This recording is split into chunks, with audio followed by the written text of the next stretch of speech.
Welcome to Through the Eyes of a Mystic, Sacred, Wild and Unfiltered Echoes. These are the stories of Bernard Alvarez, a queer spiritual teacher, pagan priest and healer, told through the echoes of his life. The voices of the ancestors, the ache of youth, the fire of magic, the pain of grief, and the beauty of becoming. This podcast is a sacred offering of memory and meaning, experience and wisdom, shared to honor the path that shaped him into the man we know today. And perhaps to help you remember your own sacred journey.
I did it again. I had my damn microphone off. Sorry about that, everybody.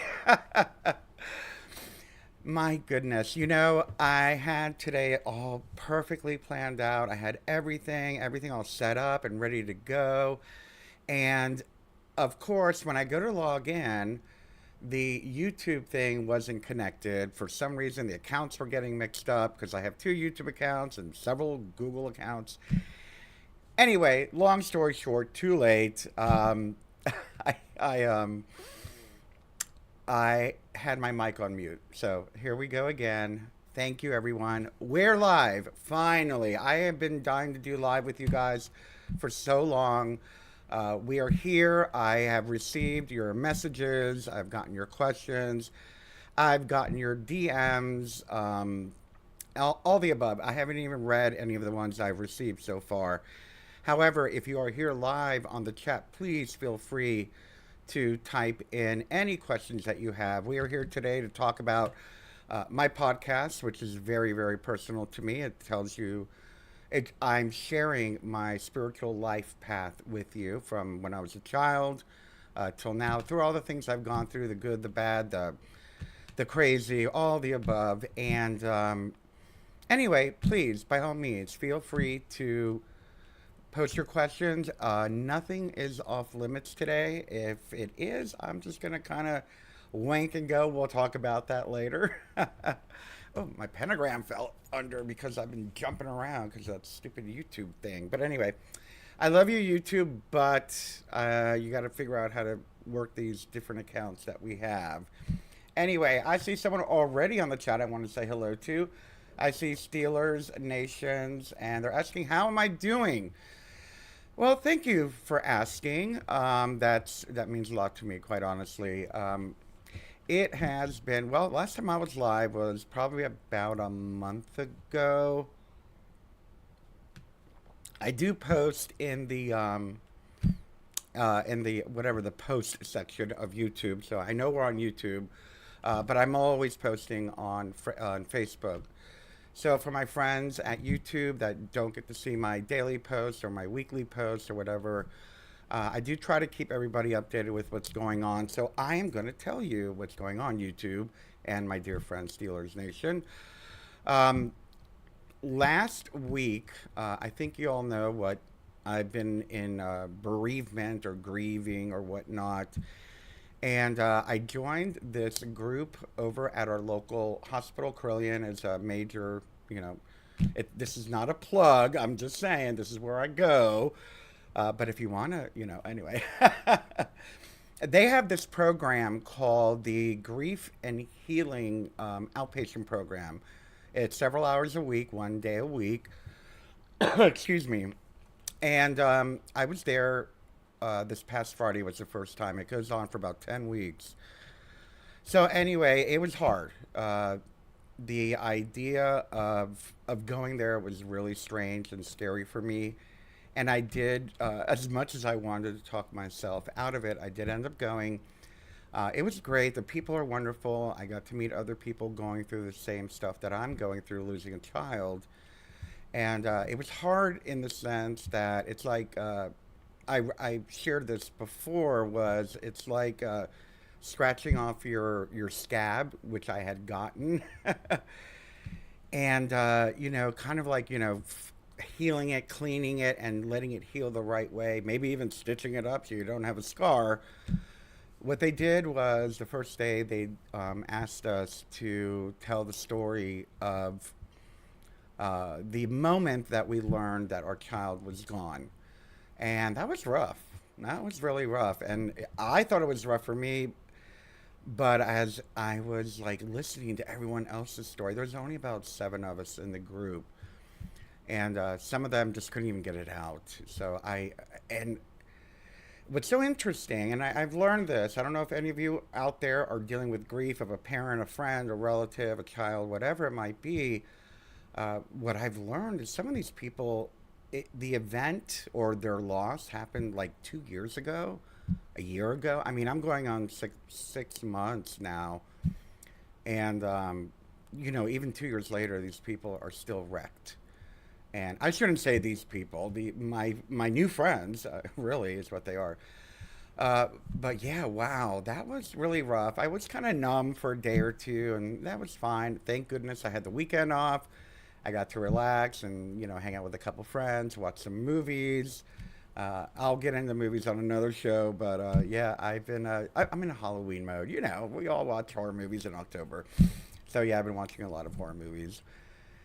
But so, how am I doing? I'm feeling a lot like myself again. I am taking clients again. I've been taking clients again. I am posting on my social media again, like I have been. And I'm coming up with a new schedule for my YouTube channel. I know it's been a little sporadic the last few months. You know, you could you can tell I've just not been myself. But we're looking at doing a live podcast like this once a month. We're doing the actual podcast, which is going to be released the first week of every month through the eyes of a mystic. That's the logo behind me or the background. And then, of course, any Sabbats. Next week, we have Samhain is coming up. We will be doing the Samhain Sabbath live. And I'm hoping that on the months where we have a Sabbath, we'll see. I want to do every Tuesday again, but we'll see. I have classes that I've written prior to April that I haven't been able to share with you yet. I've got a couple already that I want to polish up and maybe share with you. So yeah, we're getting back in the roll of things. God, it took 6 months to get back into the mood of things. Anyway, so without further ado, let's go ahead and I am going to start with some questions that you all sent me. If you want to, you are welcome to post them in the chat and I will answer them. Um, I'm starting with probably the hardest question. Have you ever doubted your spiritual path and what helped you keep going? Well, that's probably going to end up, and that's probably a part of uh, part 4 of the podcast, which has already started, or part 3, uh, or episode 3, part 2. And I'm going to talk about that if I haven't. I am telling you now. I don't remember what I wrote on the script, but I'm going to say that I lost my faith once. Once. And I mean completely lost my faith. And it was after Hurricane Wilma. And my business was destroyed. I finally had, I don't know if how many of you remember or if I talk about it very often, but when I was younger, I used to work in the fashion industry. And I finally had like a backer slash. yeah, I guess that's what you call it, an owner that wanted me to take over one of their salons in a fancy area of Miami. And I was working there when Hurricane Wilma came around, and it was on the news, from what I understand. I never saw it myself, but my friends were like, Bernard, your salon is on the news, and all the hair products are rolling down the street during the hurricane. I went. We had nothing. There was nothing. When I got back there, it was a shell. We tried to work in the dark, but I ended up losing everything. I lost a lot of friends because I guess when you're used to knowing someone who's quote unquote in control. I kind of feel that way now with my grief, but it's much different now. It's much different now. This is 2005. And when I was asking for help, they're like, well, I need help too, and I need help too, and I need help. And what I meant by that was I just wanted someone to vent to. It's like I lost my business, my life fell apart. I ended up having to move to my friend's couch for several months. And the good news is, and this is part two of what helped keep me going, is YouTube. It was you guys. A lot of it has been deleted, but during that time, I kind of kept like a live vlog of what was going on, from me being evicted from my apartment because there was no electricity, and me trying to get the Global Illumination Council started, which we did very, very well. I'm surprised. I wasn't surprised, but having, spirit visitations and all that stuff during this very tumultuous time of my life really kept my faith going. I had no idea how to work with technology. And this is the one thing, I don't know if I've shared this with everyone on a broadcast maybe in the last 10 years, but I want you to know that I never got trained in technology. I wanted a computer when I was in college. My parents wouldn't get me a computer. I wanted a computer all through the 80s, the 90s, and maybe even the early 2000s. I think I finally got one right after Hurricane Wilma. Was it right after or maybe right before? Anyway, it was these spirits, well, my guides, the emissaries of light that I know I've spoken about many, many times, that kind of came to me one day and said, you need to do this, you're going to do this, you're going to do this. And I would kind of channel the spirits, for lack of a better term, and they were the ones who built the websites, the social media presence. I had no idea what was going. Yeah, back then we had MySpace, and I kind of pittered around with that, but I had no idea about like Facebook or YouTube or this or that, or how to make things happen, or how to edit videos, or do intros, or anyway. The reality of it is they built this entire freaking website, the Global Illumination Council. It was the GIC.org. I don't know who has it now. It ends up like spam or something, but we had like what 75,000 members at one time, and we were doing pretty good work. Unfortunately, during the transition from spiritual awakening to, and I'll just say it, and please forgive me if you all, I'm not judging, but I will say that Trumpism kind of changed all of that. So we kind of just let that site go. We started getting a lot of angry people. They're like, well, you're a Satanist and you're gay. And so we were like, all right, 75,000 people or not, we're gonna flush it down the toilet. And it was probably the best thing I ever did. I don't even think I'm going to talk about this in my podcast, so I don't know. Thank you for getting me started on this wonderful question. Who was it? Delilah on Facebook. Delilah on Facebook asked that question. And I think I answered about 20 more than what she actually asked for. So let's move on. If I don't see anything here, nope, no questions. So let's go ahead. And what I'm going to do is read another one randomly. Again, I don't know. Well, this is Nancy from YouTube. Hi, Nancy. I don't know if you're watching. How do you integrate humor and lightness into your mystical experiences? Uh, there are layers to that. To be honest with you, it depends on what I'm doing.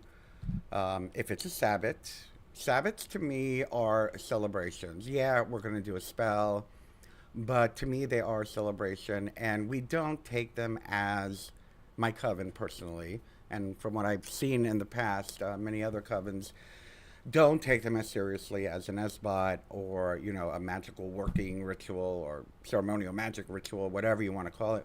To me, Sabbats are celebrations aligning with the wheel of the year, and the quarter days, cross quarter days, the equinoxes, etc. We're coming up on the cross quarter day of Samhain in just a week or two. And so in those situations, I'm pretty free. I'm like, yeah, whatever. Oh, sure, bring your beer in the circle. It's a Sabbath.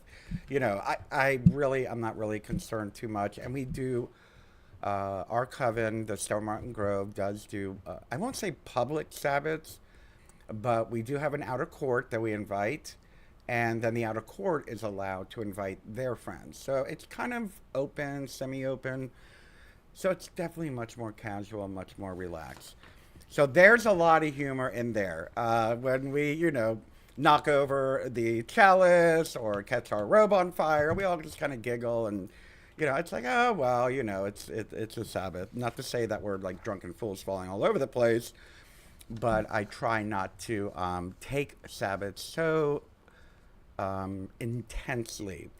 Now, when I'm doing an SBOT, when I am working a magical or ceremonial magical ritual with my coven and it's just us, I am very focused. I am very aware of the next step. I'm very aware of where we are in the ritual. I'm very aware of how much energy has risen, how much we're rising, as a collective, how much is being released into our cone of power, and of course directing that energy when we finally release it. But my personal spiritual work, now I'm going to go to me on my daily practices, which are not so daily anymore. I'm going through grief. I'm trying to do every day, but every other day, every 2 days. For me, I have to laugh at everything. And I do, because if I did not laugh at, sometimes I'll be meditating or I'll be reading. I love to read in the morning. That's my thing. I love to read passages from, even oh shoot, what am I reading right now that I have by my side? The Emerald Tablet, the Hermeticist thingamajiggery, the Hermes Trismeg, whatever. I have that right next to me. I also have my Al-Anon books. I also have my ceremonial magic books, and I even have my book. So what I'll do is I'll just reach over, grab something. I'll do what they call is bibliomancy. Have you all ever heard of that word? I keep turning my head to the side because I don't know why. I don't know if you've ever heard of bibliomancy, but it's kind of like asking the universe to talk to you through a book. And in the morning, what I'll do is I will just randomly reach over to the right, grab a book, whatever's there. I'll just like let my fingers go up and down and wiggle around and grab something and open to a book, a page randomly. And that's my message for the day. My Al-Anon sponsor prefers I read Al-Anon literature every morning. And sometimes I will go out of the way to do that, but once in a while it will be, Hermetic teachings. It'll be ceremonial. It might be my teachings from my guides from the Book of One, because that's what I needed that day. I don't even remember what the question was, but yeah. Oh, humor. So it's funny because I'm laughing now because a lot of times I'll be reading something about, let's say, my favorite, detaching with love. It's an Al-Anon thing that we do. Detaching with love. It's like, okay, I love you. You have the right to do whatever you want. It's your path, but I am not here to judge your path unless it affects me. And if it affects me, I have the right to remove myself from that path. But then I'll giggle and think about, like, well, what about geopolitics? I can't really remove myself if there's a war going on around me. I can't remove myself if my, healthcare is being taken away from me, So I have to laugh. There's just so, and I think this is a really important lesson, everybody. This is a very important lesson. When it comes to when it comes to spiritual wisdom, I think one of the best um, types of wisdom that we can learn to draw from in our daily life is called nuance, subtlety. Energy is subtle. Energy is subtle. Usually the stuff that's yelling at you and screaming at you is a distraction. But energy and vibration in this human form, in our 3D, 3.5D, whatever you want to call it, form, we've really got to tap into it and really focus on it. I can easily be distracted by, a newscast, a weather report. Yes, of course, we want to protect ourselves and our family and whatnot. However, don't look at that as, and I'm going to say this very clearly, as clear as I can. Do not look at the idea of spirituality and material world, corporate world, political world. Don't necessarily look at them as separate because it is all one. But I will say, and I learned this is one of the first things I ever learned, is you must alter your state of consciousness to that level in order to understand it. So if you're looking at, let's say you're in a space of, wonderful morning meditation, you're feeling the vibes, the energy is moving through you, at least that's what I feel. The third eye is buzzing, whatever. You're in the middle of this wonderful thing, and then you hear that, your neighbor knocks on the door and says, they took away my health care. Well, if you're looking at it from up here, you might be like, oh, honey, everything's going to be fine. Da, da, da, da, da, da. No, no, no, no, no, no, no. That's not the way it goes. It is contrasting. It is contrasting. If we are at one level and we are going to look at the world on another vibrational, well, I got to show my hands, another vibrational level, we have to align ourselves with that level first. We have to educate ourselves on that level first. If you are going to talk about politics from a spiritual level, you're going to get confused. You're going to get aggravated. You're going to become intolerant, which we seem to see that a lot lately. But let's say on the opposite level, let's say that we are, actually, you know what? I'm just going to give you an example. I once posted, and this is how I learned it, quite honestly.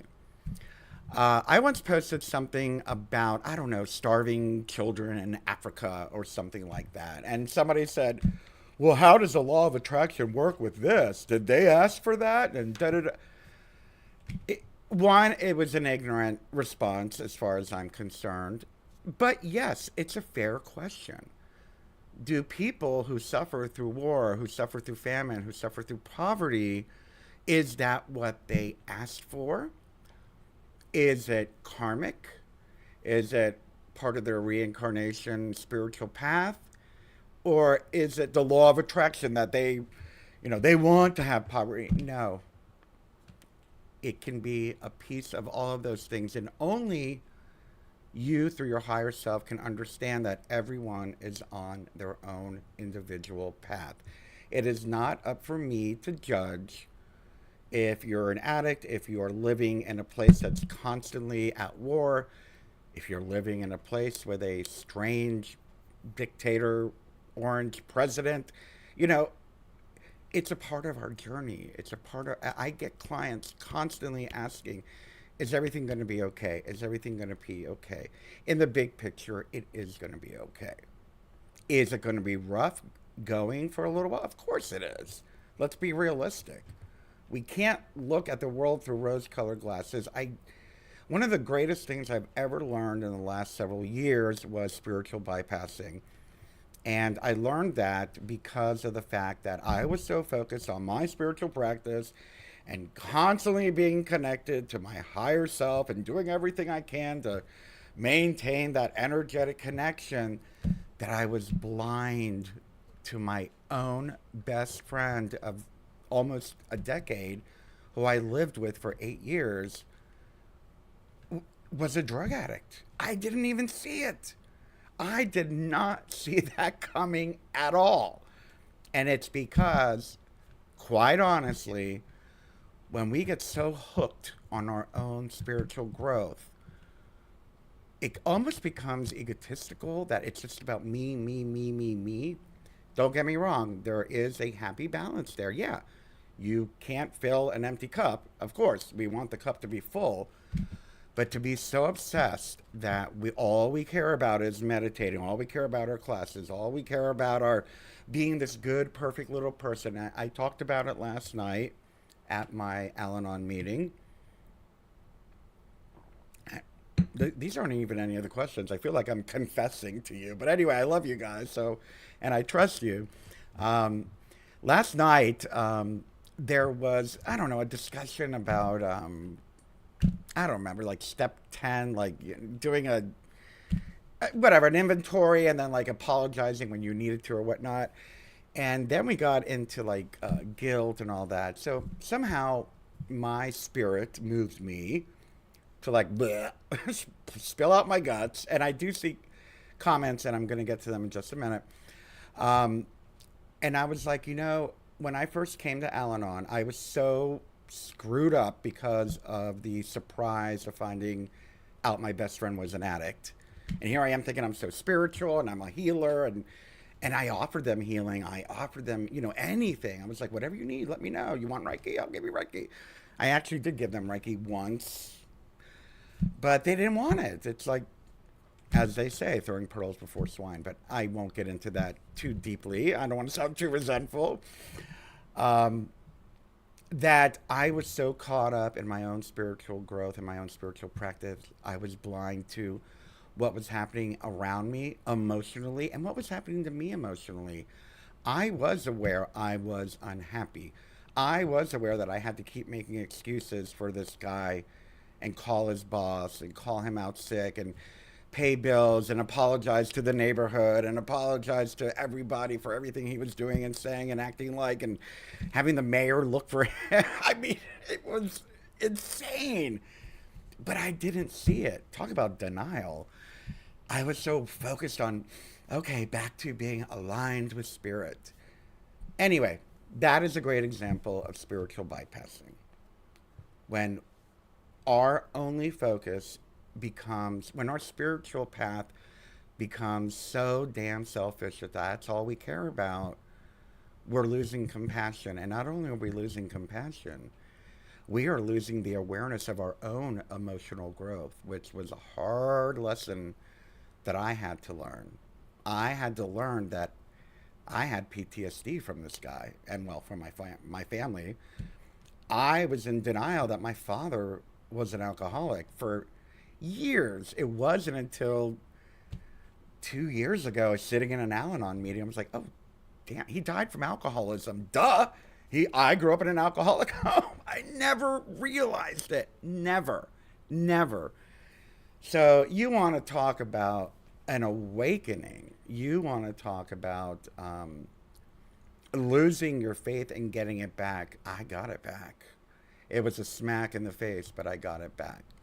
So I will leave you, but I want to read some of these comments. So I want to say, just always, you know, when weird things happen around you, and don't get me wrong, we're all a little traumatized. We all have a little PTSD, especially right now in the world. We all do. We all have a little bit of crisis going on. God knows I do. Goddess knows.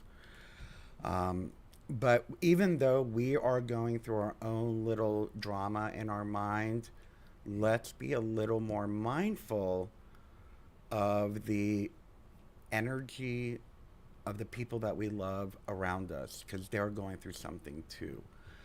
And Don't get me wrong. There's a difference between an energy vampire and a victim that's like, oh, poor me, poor me, poor me, poor me, poor me. And they just want to suck your energy. Got rid of one of those recently. However, be aware. Be aware of your emotional spiritual growth. There's a part of it. There's physical spiritual growth. And of course, there's spiritual, soul, higher self spiritual growth. But they're all integrated, and it's not just one way. I wish people would understand that. All right, so let's go ahead and take a look at some of these comments. I saw the word Satan. I'm like, oh boy, here we go. Mm, I know this isn't exactly on top, but yeah, okay. Oh well, thank you. I don't know what chthonic. I mean, like Cthulhu. No, it does not violate the rules. Thank you so much. Do I work with Lucifer and demonic energies in my spiritual practice? You know what? That is a wonderful question. Thank you. So, in my practice, first of all, this was one of the first TV shows I ever did, like 30 years ago, was to be on a panel with a Satanist and talk about uh, I don't want to say the discrepancies and similarities. So it was a little bit of both, and it was kind of cool. And there was a lot of similarity. There was just a little bit of difference in the belief of what the energies were behind the names. So let me start with a little bit of history. Pre, I'm just going to say Judeo Christian, Muslim, Islamic beliefs. So pre all of that, you know, Torah, Bible, all that stuff. Um, there were pagan entities, pagan deities that the masses worked with. There were fays, there were elementals, there were the jinn, depending on the culture.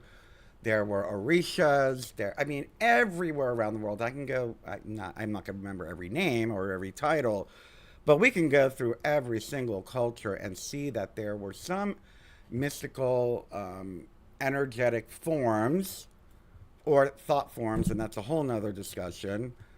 Um, I have a video on it, something about what are gods or something like that. But anyway, so prior to all that, there were these energetic beings, deities, if you want to call them that. And what happened was Solomon, King Solomon, single-handedly, by writing the Goetia or the Key of Solomon or whatever version you might be looking at, he turned Astarte into Astaroth. He turned all the gods and goddesses preceding his belief system, which I don't even know what that might have been. I can't really even call it Judaism. But if you go back far enough, you'll see he drew from all the neighboring countries, communities, whatever, from their deities, turned them into demons, and put them in the Goetia. And then you summon them and you control them to do your bidding. And I am very much against that. Making a spirit do my bidding. I'm not going to do that. I will direct energy. I will be very firm with the way I want the energy to go. But I'm not going to trap some poor fae or elemental to do my bidding. That's just not right.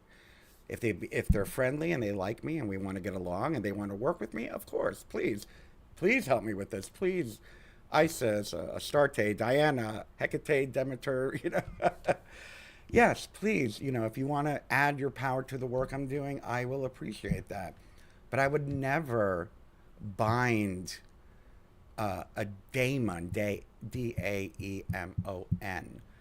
Daemons are these things, and what happened was later on in history, the demons, they were ended up being called demons. All of this stuff is kind of new in the sense of the history of humanity, where we've been around for millions of years, and this stuff is maybe 3,000 or 4,000 years old. So we've always worked with nature energy and nature elements. We've always anthro, anthropomorphized, God, that's a hard word to say, anthropomorphized them and made them into these like living deities or demons, um, and used their energy to our benefit, or we've asked for their help, whatever it might be. When it comes to Lucifer, now that is a little bit different from what I understand, and I might be wrong.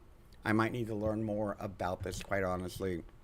But I understand Lucifer to be an entity of light from the Strega uh, witchcraft traditions in Italy. Apparently, Lucifer means light bearer. If you read, there's a book called the Book of Aradia, written, oh, what was his name? I'm not going to remember. Leland. I forgot the first or last name, but it's Leland. The Book of Aradia, and it tells the story of Lucifer. And so, what I'm getting at here, I don't know, something popped up on my screen. I'm like, what?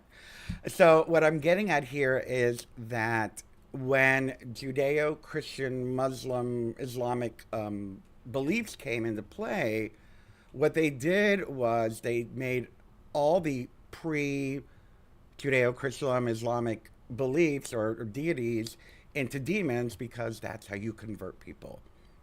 If you go to all the churches and cathedrals in Northern Europe, or probably even in Israel itself, a lot of them are built over pagan sacred sites. I look what they do in America to the Native American sacred sites. Don't even get me started. I mean, they're, I don't want to get, it makes me sad and I'll start crying.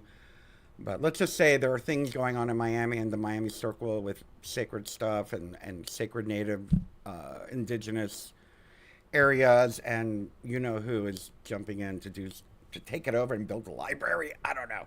Anyway, so yeah, I think Lucifer just is a light bearer. I think he's misunderstood. And actually, if you watch the TV show, I thought they did a great job of portraying Lucifer as this guy, like, you know what? I was sent to hell. I don't want to be here. And he's like, I'm coming up there to be a human. And think about it. Think about it. He was sent to hell for disobeying God. What was his crime? He wanted to worship God and not people. I mean, talk about a frickin' what do we call that? A whatever family, whatever. The family I grew up in. I forgot what we call it, but a screwed up family. His father throws him into the bowels of hell for and makes him the ruler of this horrible area because he wanted to worship his father instead of the human beings that like he threw on this little blue marble in the universe, and now we all think that he has all this power over us, and he doesn't. Anyway, I will say this though, and I believe that if you believe, I believe that if you believe, no matter the name you use, no matter the deity you're working with, I believe if you understand the deity, if you understand the name, if you understand the history, if you understand the way you are ascribing a certain energy into that name, you're giving it power. And you're creating a thought form. And that goes into how gods are made, my video. And therefore, yes, you can. If you think Lucifer is evil and awful, then yes, he's going to be evil and awful. I mean, look at this thing.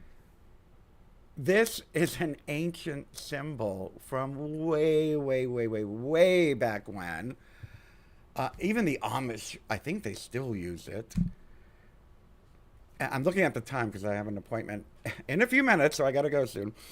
Um, Talk about misunderstood. It just seems that we get a lot of things wrong. I think there's a lot of misunderstanding going around. And I believe that if we all just do it with me, take a deep breath. And exhale. Just take a breath. When we start getting all reactive, and I'm saying this to me too because I do it all the time. I was reactive 2 hours ago. When we get reactive, if we can just bring our attention to our breath, bring ourselves to this moment right now, our lives are going to be so much easier. The reality of it is that you have this moment. Everything else is speculation. Unless you are building an energetic spell or whatever, unless you're building like this ball of energy that you're directing, that energy is coming at you and you're reacting to it. So, are you going to guide the energy? Are you going to use the tools that we've been working on for years, or you have been working on for years? Use your magic. I just posted something about the quantum. Go on my channel on the community post. I don't even know what they're calling it anymore. Posts. And I just posted that, you know, even in science, we have proven that our thoughts can manipulate on the atomic and quantum level. It's been proven. That's all magic is getting ourselves in alignment with the energy that we wish to project versus being attacked, being manipulated, being brainwashed, allowing ourselves to be manipulated, brainwashed, and attacked from the outside versus centering ourselves on the inside, building up that energy and directing it toward what really matters. What really matters. And it's different for everybody. For me, it's peace, love, harmony, spirit, spiritual evolution, compassion, empathy, those kinds of things. Fairness, equity, blah, blah, blah. I can go on and on and on. Anyway, this is very good. Very good. Particularly talking about how we can explore forms of masculinity within us that we didn't know existed because the path challenges gay stereotypes around male. I kind of agree with that. I kind of agree with that. You know, one of the questions, maybe I'll come back the week after next, because next week we're doing Samhain. I did 3 questions, and it's already been 45 minutes. Someone had talked to me exactly about that, the neon cicada, about that, the two-spirit, the masculinity within us that we don't know existed. I know. And I know what you mean is what I'm saying. Anyway, I want to get to that question. And it has a little bit to do with two-spirit and paganism and God and goddess within and balance and yeah. Oh, definitely. We're going to talk about that. Anyway, y'all, I wish I could stay. I've got to move on to my next assignment from the heavens or wherever. Anyway, I love you all so, so much, and I'm so grateful to have you all a part of my life. And don't forget, next week, we will be celebrating Samhain. I love you. I will see you all then. Bye-bye. Thank you so much for watching, my friends. If you enjoyed this video, please don't forget to give it a thumbs up, share it with your friends. And if you'd like to unlock some amazing exclusive perks like special classes, meditations, courses, and more, consider becoming a supporting member of my channel. Just click subscribe on Facebook or join on YouTube. I love you, friends, and I'll see you next time.